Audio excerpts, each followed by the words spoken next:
As a photographer, a question I get asked all the time is, what camera should I buy? It doesn't matter if you're upgrading from your phone or you've been shooting for years. Choosing the right camera can be pretty overwhelming. Here's some thoughts I have that aren't necessarily spec related that can help you narrow it down. Number one, what is your budget? More importantly, are you willing to stick to it? Camera companies, well, they're in fact businesses, and they want to upsell you to the next tier, model, version, latest and greatest. If we're being honest with ourselves, but no, most of the time we don't need to spend that extra $1,000 for the newer model. So deciding your budget before looking into the cameras themselves and then sticking to it, that can help you narrow down your choices and relieve the stress about whether you should spend that extra cash. Number two, what are you shooting? I mean, the needs of a wildlife photographer are very different from a portrait photographer, which is also very different from, say, a still life photographer. If you're shooting everything on a tripod, cameras with high ISO capabilities, I mean, you might not need it.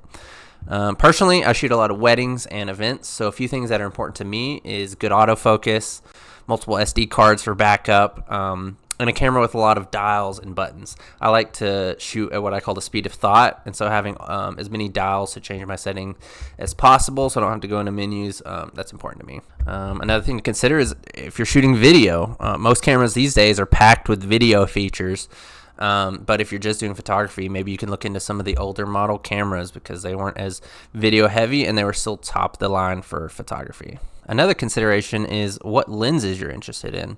Instead of just looking at the camera, look at what lenses you can put on it. If you feel like selling a kidney, Canon RF glass has some insane specs on their zoom lenses, wide aperture, super sharp. But maybe you're more interested in older glass with more interesting properties and character to it.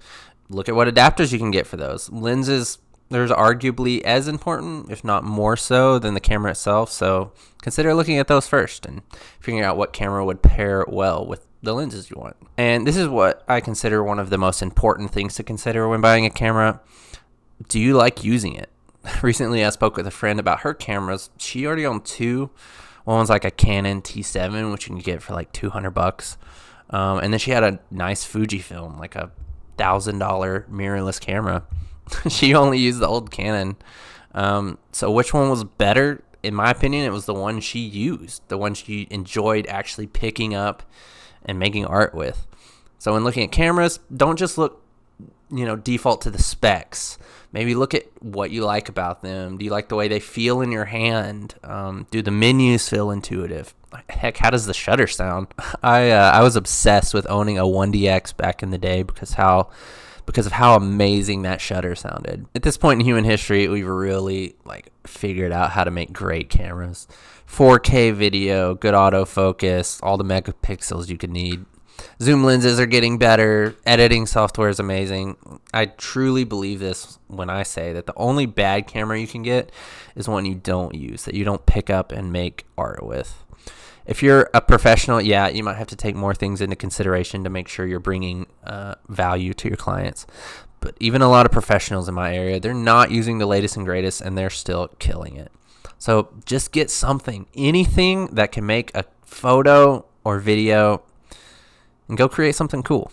But yeah, that's just a few thoughts I have on the subject. Let me know down in the comments maybe about a camera you bought and why you chose to buy that camera, and if you were glad you bought it, if you got value out of it, or you ended up leaving it in a drawer for another camera.